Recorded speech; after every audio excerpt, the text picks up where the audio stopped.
Welcome to kathysright.com, your pit stop for the conservative mind, heart, and soul.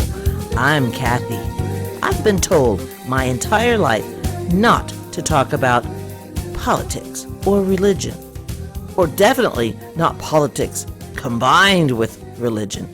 Then I started reading my Bible. Okay, that's about 30 years ago. I'm still reading my Bible, and my Bible is chock full of politics and religion, starting all the way back to Satan in the garden with Eve. Well, that was the very beginning of fake news and propaganda. Go all the way to Herod, go all the way to Pharaoh. Throughout the history of the Bible, politics and religion. Jesus was crucified on the cross. Why? Pontius Pilate, politician. Amen. Jesus died to save us. He is our Redemptor.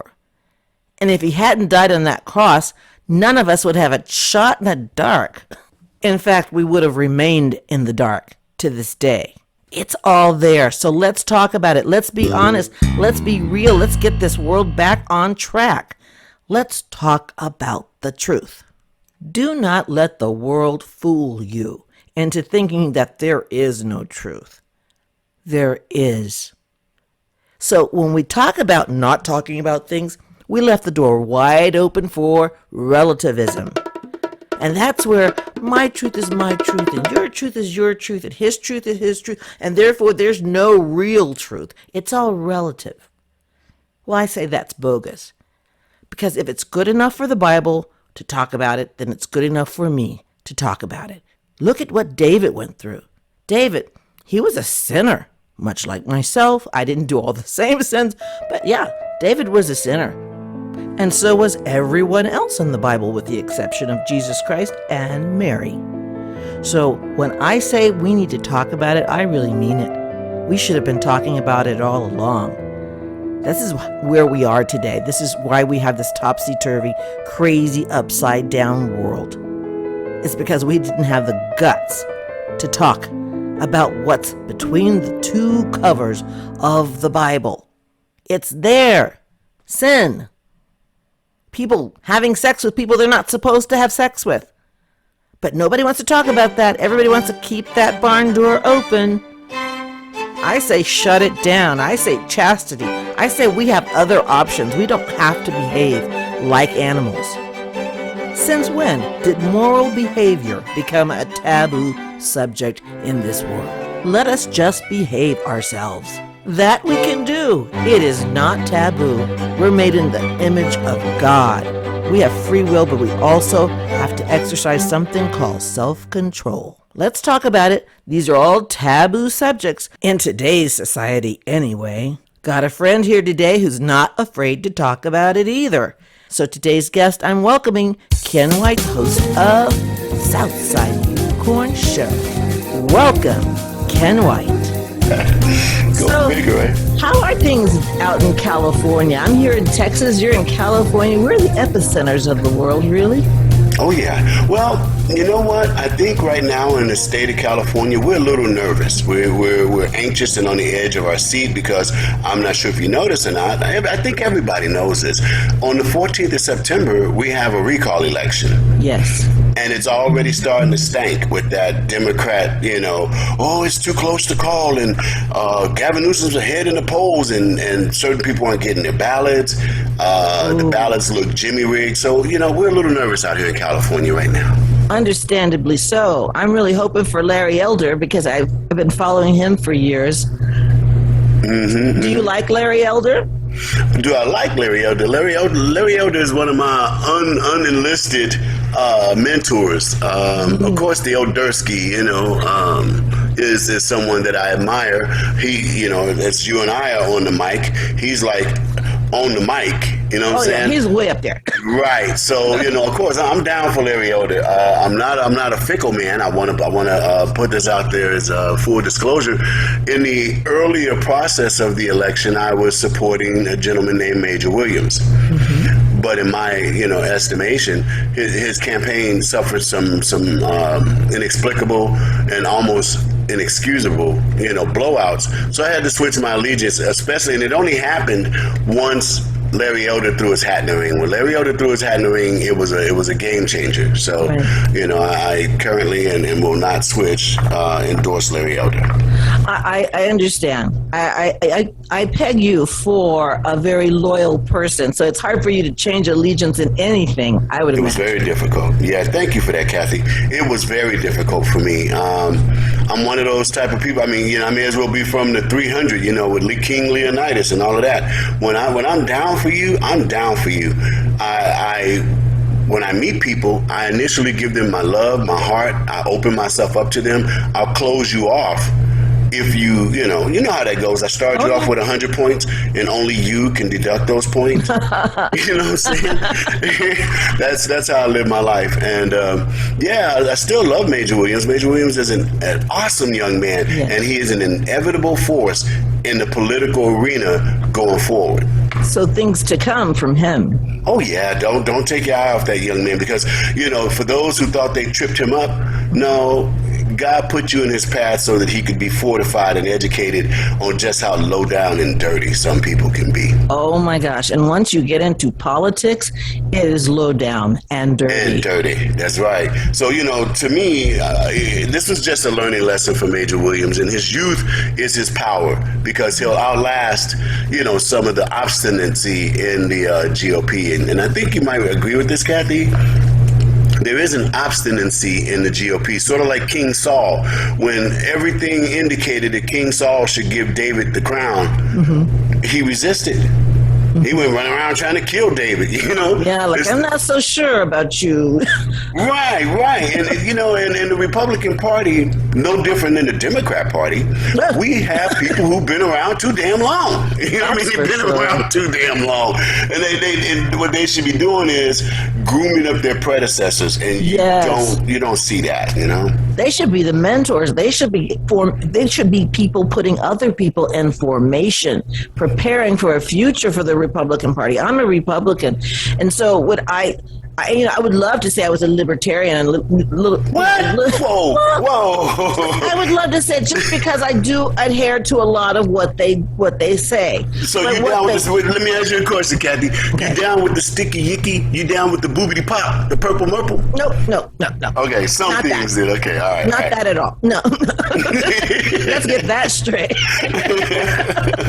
No, I just believe in individual freedom, and that's pretty much that's where I adhere to what they're doing, because I believe in individual freedom. I don't believe in individual freedom void of responsibility and character and morals.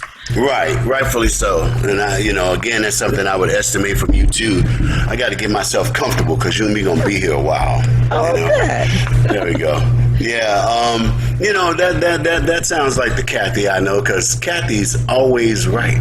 Yes, just as long as everybody gets that straight. And when I'm not right, I'm only mistaken. There it is. Aha.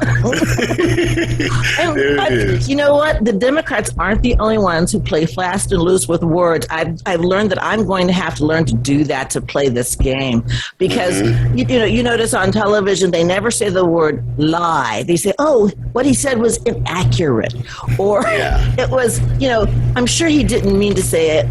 That's how they explain Joe Biden and his everything that comes out of his mouth. They'll say it was inaccurate, or he really meant to say this, rather than just say he lied.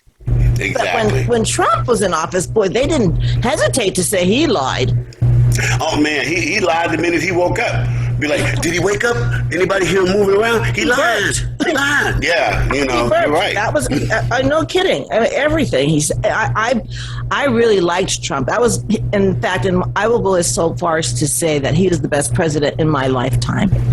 I've always had a toss-up since President Trump's emergence. I served under President Ronald Reagan in the United States Air Force, and he was the greatest commander-in-chief, Pontiff Maximus, that I'd ever seen. He made sure we had it. Too. He was a man's man, and he was assertive. So it was an honor to serve under him, and you felt safe serving under him, because just his imprimatur was like a shield. You know what I mean? Ain't nobody messing with you, because this man was a decisive man.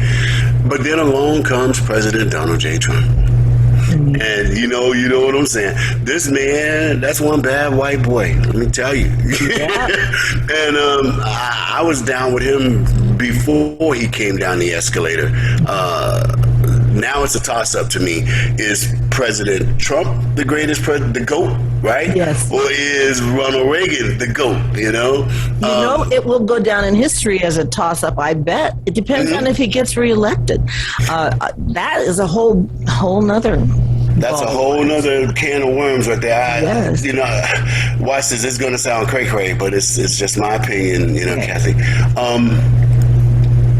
Unless we, and that's you and me and all the other Republicans and conservatives and those on the right and those in the middle, unless we really reestablish the platform of the United States of America, and we have to beat back this socialist leviathan that's working its way through our medicine, working its way through our minds with commercials and the celebrities telling us, now they even got the Marvel comic guys, wearing masks. And whatnot. These are superheroes. This is crazy. So but it's all psychobabble.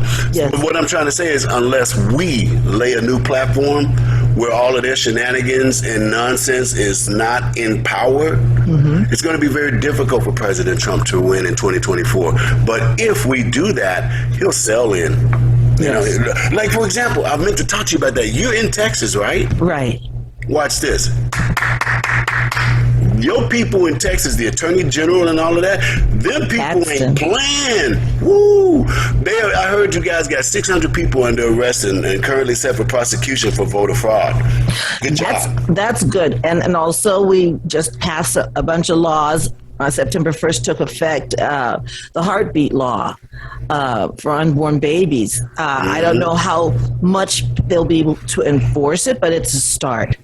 Hey, put it this way. The babies in heaven are clapping and cheering. They're like, yay, somebody's standing up for us. Because, think about it. If the babies could see the planet Earth and could almost see where they're headed, right?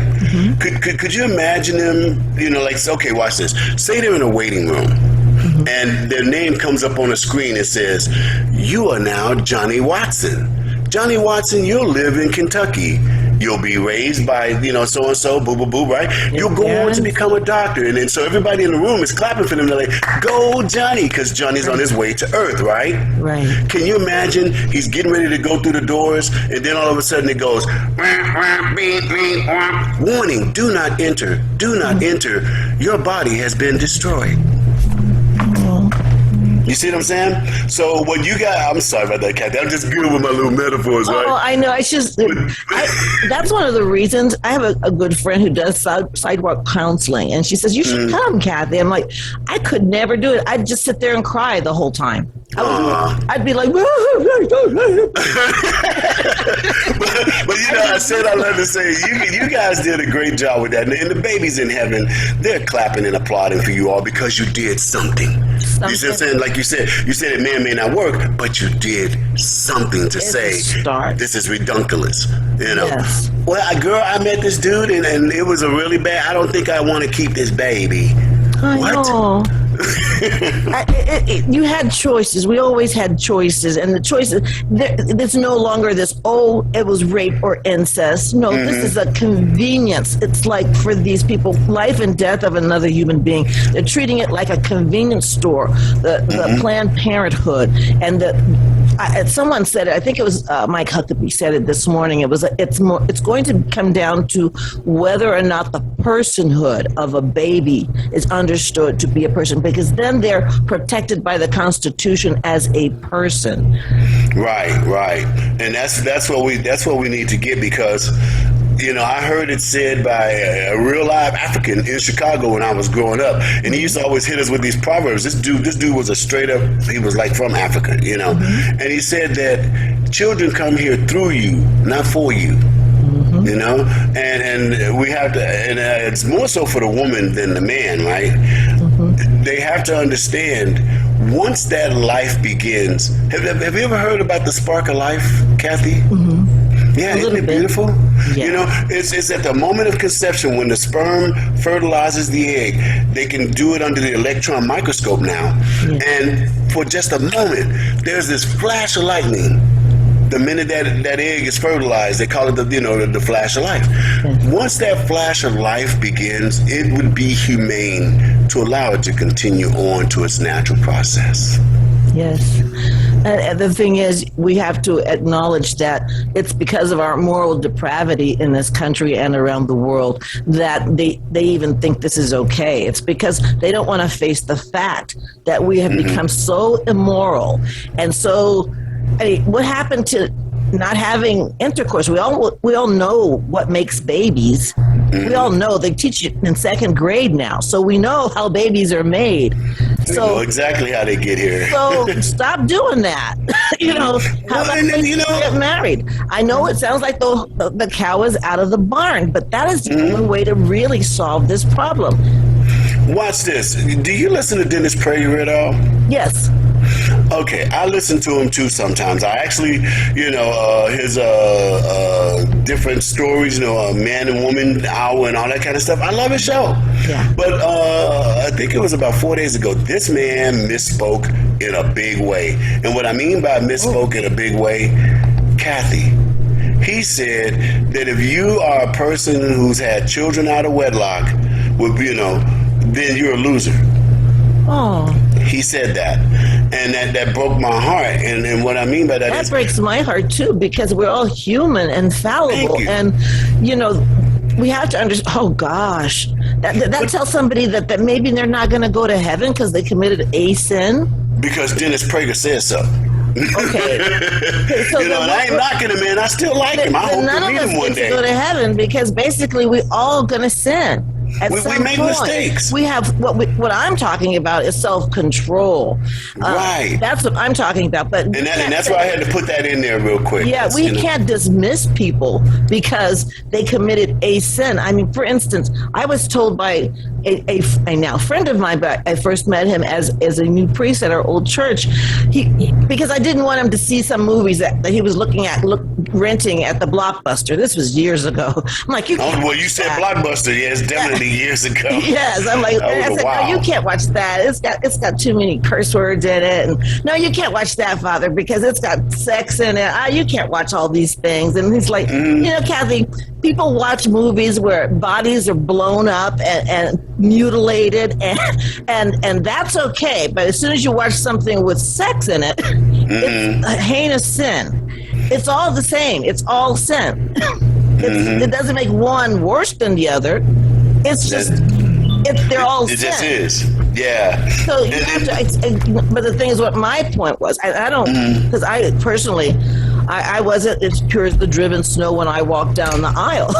But I'm just saying, I think we have to take some personal responsibility as a country, as a culture, to realize that the cause of fatherlessness and the cause of the ills of abortion is unrestrained sexual activity. And watch this. Not only unrestrained sexual activity, which you're absolutely right. Also a misskewed, twisted power shift. Please don't get mad at me, Kathy. You know I'm down for you. You're like my sister from another mother. Love you to death. But I think our society, for ill intent, is not even meant for good. But I think our society, our legal system, the whole nine yards, lends too much power to the woman. It's almost an absolute human rights violation. When you look at the child support system and the family court system, right? Oh. It's a human rights violation. If you have a penis, you're talking about fathers' rights, right? See, I go kind of a long way around the block to get to my point. Yes, I think a lot of this fatherless homes and stuff is a power struggle, is a battle. And the father loses every time, especially if it's not under the covering of a marriage or, a strong relationship that's built on love and knowing that person. Oftentimes we don't know that person. We think we do.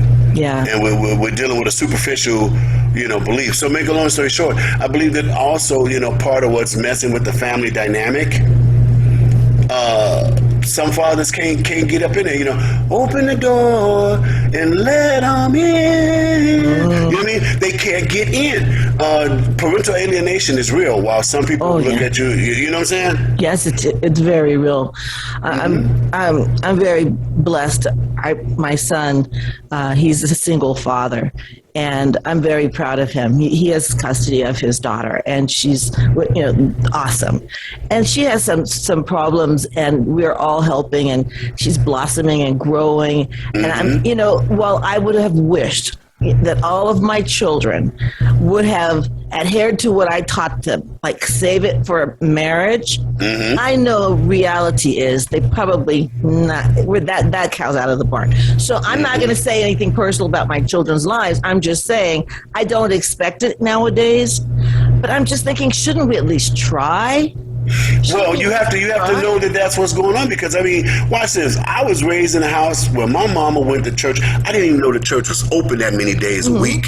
You know what I'm saying? My mama, after work and all of that, she was over at, she called it her church. It was her church. First Church of Deliverance in Chicago off of Wabash Avenue, right? That's how it should be. Well, my point is, she used to have a rule with me. If I'm out on Saturday night shooting basketball with my cousin them, she was like, boy, then you better not be laying in that bed on Sunday when it's time to go to church, right? So I grew up in the church, but when I left my mama's house and went into the United States Air Force, right?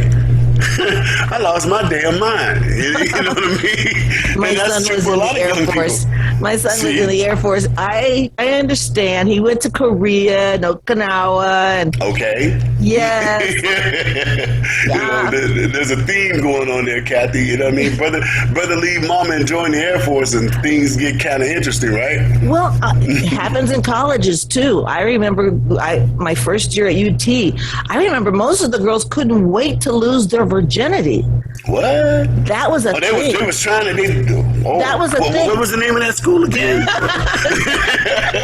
It was UT. But I'm just saying, it was a thing. Is like some of the girls were ashamed that they were still virgins, and the abortion rate was like all I heard about was abortions. I didn't know that it was a reality really until I went to college, and it seems like every other day I was hearing about some poor girl getting an abortion.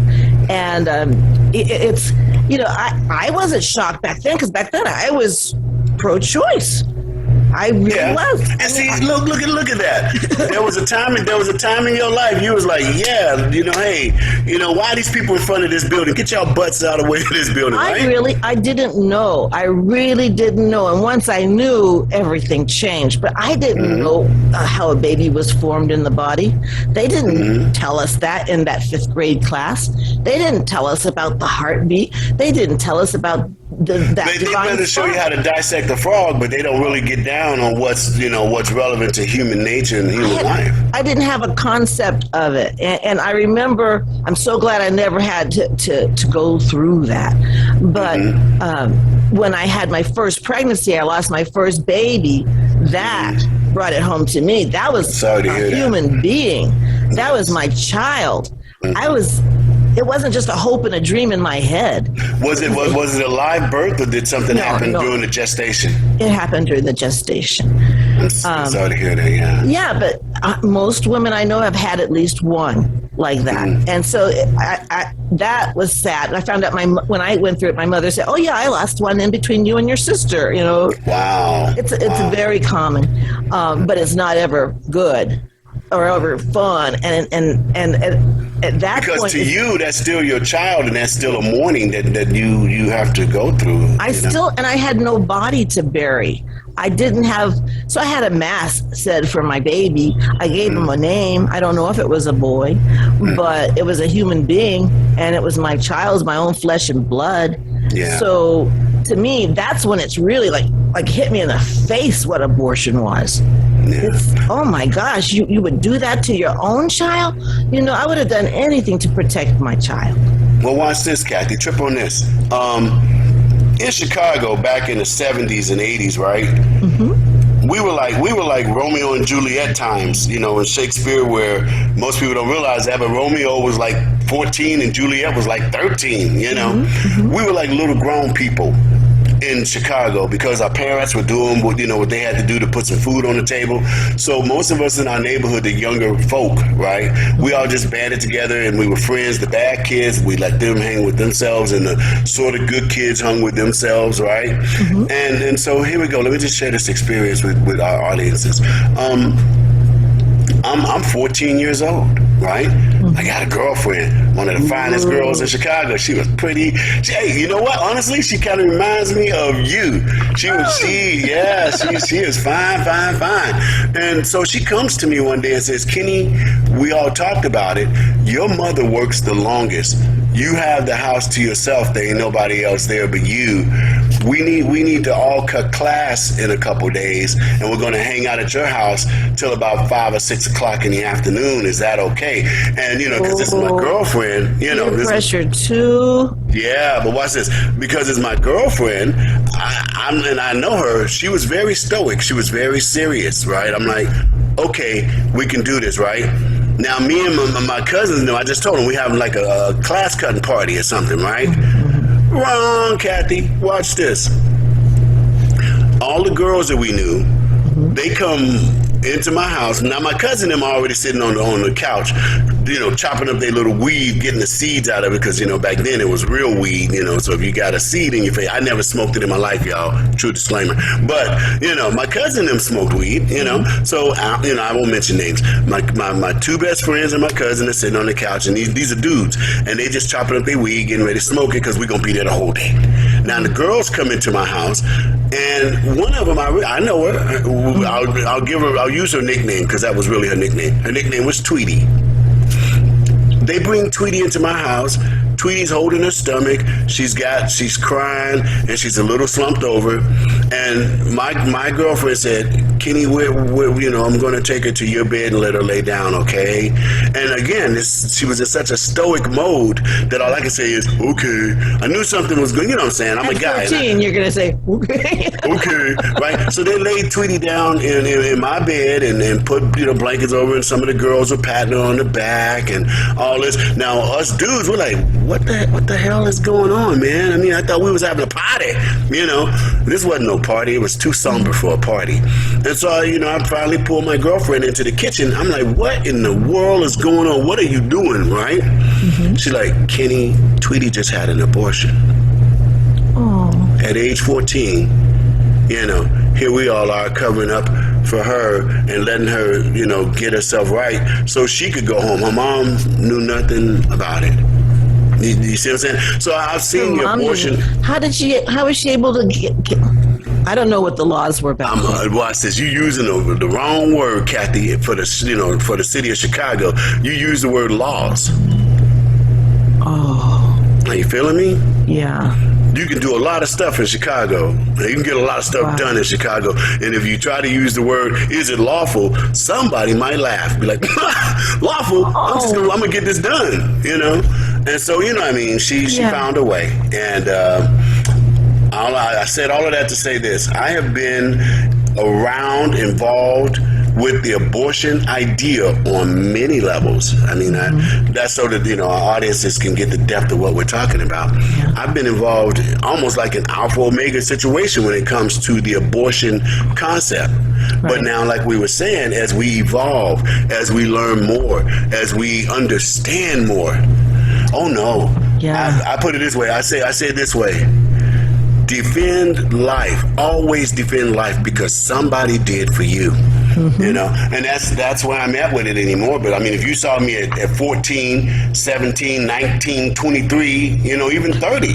Oh, I thought I knew everything. Thank you. I thought I knew everything. And my sister would cry when I would tell her that I was pro-choice. I thought I was being so modern. I remember reading the New York Times thinking, now I'm really, I got this. And you're college educated too? Oh, yeah. That was a hurdle.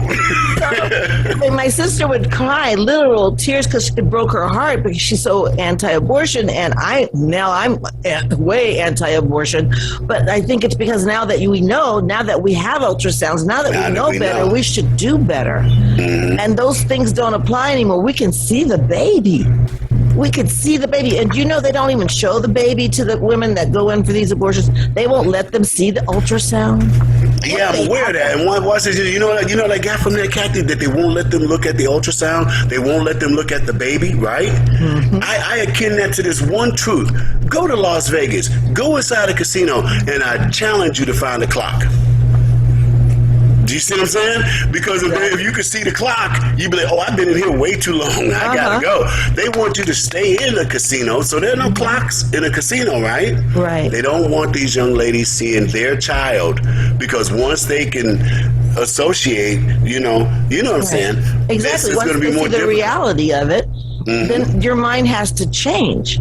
Because it's barbaric. It becomes barbaric. And I can't help but think of, before Jesus was born, when King Herod wanted all the firstborns to be killed, this was not a pretty picture. These soldiers literally went into homes with swords and basically whacking babies. Impaled babies, yes, in front of their parents.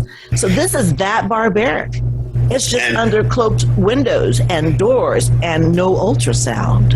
Exactly. And what was old is now new again, because those same soldiers, these are grown adults who could take the double-bladed sword, hold the baby up by its feet and punch it. Those same people are back again. They're just masking themselves inside these buildings called Planned Parenthood. Yes. They're no different. They're the same person. Different. And you know what I wish I could remember? Maybe you can help me with this, Kathy. There was a movie out about a woman who worked at the Planned Parenthood. She rose all the way through the ranks to be like one of these. Abby Johnson. Is that what that? Okay. Yes, I've gone to see her speak a bunch of times. I love her, and she talks about all the shenanigans that they pull to keep the young women unaware, and how the money is so important, how they will not give a refund if the young woman changes her mind. There's no refund. Oh man. So you didn't, because you didn't kill your baby, we keeping this money. Exactly. There's no refund.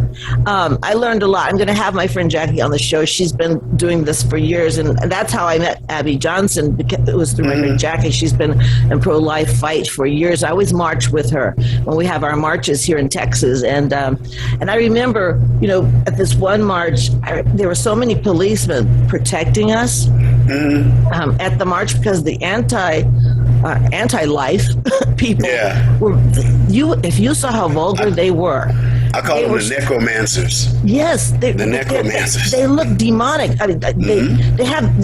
I saw some of them like with their children wearing leotards with paint spread between their legs to look like blood. Their children. Necromancers. This was evil, and I would shake the police officers' hands and say, "Thank you for protecting us," because you could see that there was good versus evil. It was good versus evil. We war in the spirit. Yeah.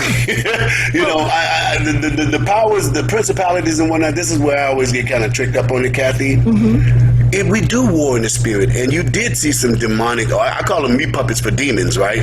But you did see that, but it does pour itself into the natural. That's why somebody could put fake paint on their child's groin area. That was disgusting. Yeah. Oh. It was, and they were like right there in front of the Capitol. I'm thinking, it was disgusting. But here we were. They never put it on the news. They never. We had like maybe 20,000 people in that march. Never makes the news. But we get to the Capitol, and all the churches are represented. Jesus would have been happy with us, because we were. I got invited to that event. Did it already happen? We usually have it right before spring. So that's the email. I'm going. Are you going to go this year too? Hopefully. Last year I had a hip problem. This year I don't. So I'll probably be there with my friends from church. Okay. So, I got invited to it. I think I'm definitely going to go. In Washington, D.C., right? Oh, well, I go to the one in Texas, but they'll have it all over. Okay. I mean, you could go to your state capital. They'll have one. Not in California. Do you think they have one in California? I'm sure there's pro-life people there. Well, there's pro-life people here, but I don't think they would. I'll look into it and see. I did get an invite to Washington for that. Oh, I think I'm go if you can. If I could go, I would. I would. Be careful, though. They might be setting you up like they did the January 6th people. Be careful, because I think that whole thing was a setup. I don't think that was a total Do you think it was legit? Do you think that was really an insurrection? Serious? Watch this, Kathy. A friend of mine, his name is Phil Naiman. He's the host of the Firing Line radio show on Salem Radio, KTIE 590 here in Southern California.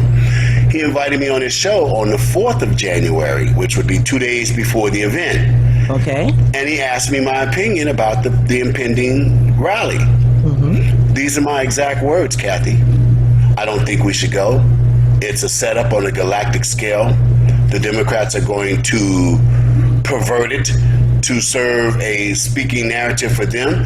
And I said, and to all of you men who are going to the rally, look after the ladies. They will be going after the ladies. Protect the ladies. And then Ashley Babbitt. And then Ashley, I saw it.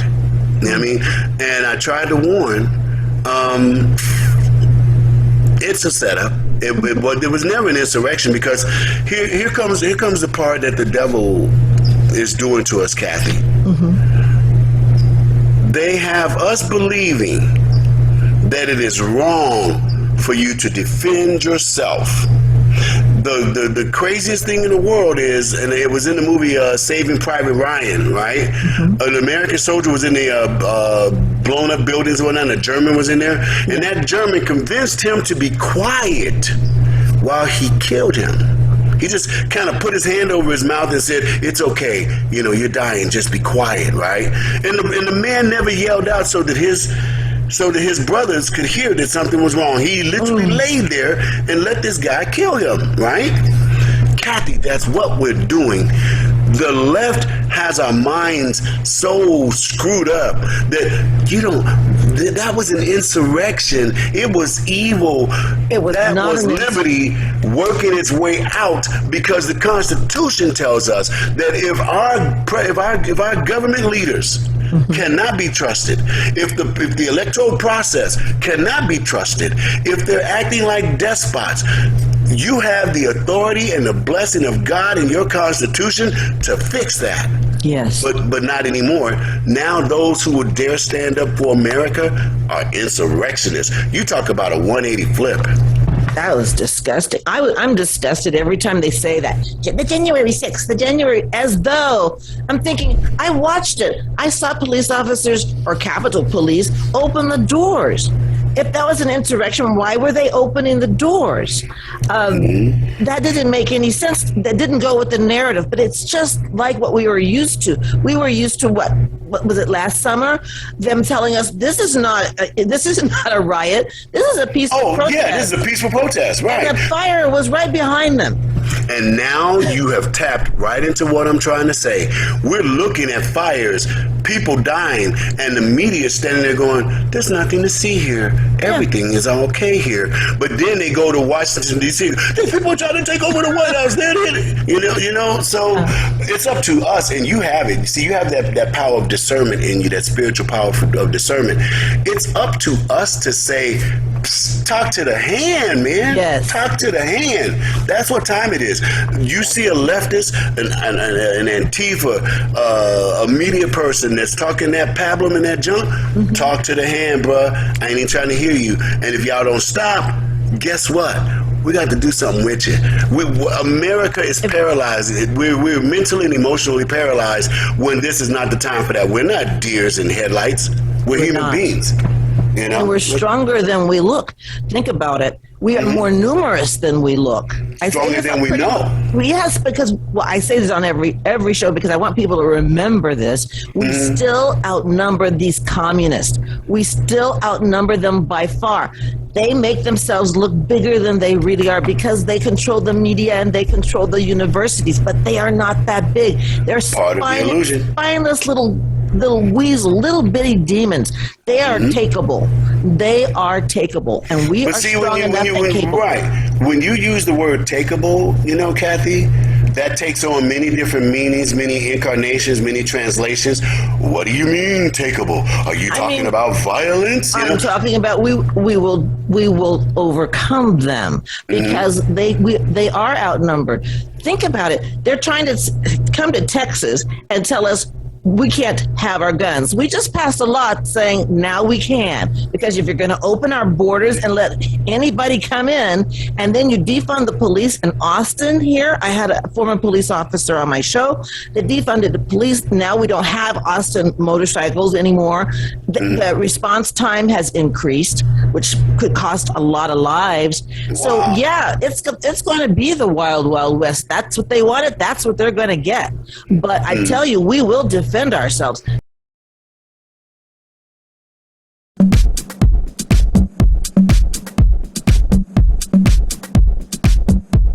I'd like to thank Ken White for being on kathysright.com. Yes, Texans, we are going to have to take care of ourselves, because it is apparent to me that our president does not care about Texas or Texans or any states that border the Mexican border. Millions are coming across our border, many of whom are COVID positive. If he cared one iota about the health of our nation, he would close those borders immediately. But he says nothing about them. He just goes on and talks about masks and controlling our lives. So yes, we are on our own. This is not about freedom or personal choice. It's about protecting yourself and those around you. The people you work with, the people you care about, the people you love. Apparently, Joe Biden has no love for the state of Texas or the people in it. It is obvious to Texas that this has nothing to do with the health and well-being of Texans and all American citizens, or he would close our borders now, seal it shut. I would, in fact, make sure that we immediately surge to the border. All those people are seeking asylum. They deserve to be heard. That's who we are. We're a nation that says if you want to flee and you're fleeing oppression, you should come. Pray about it. God bless America. God bless you. I love you. Bye.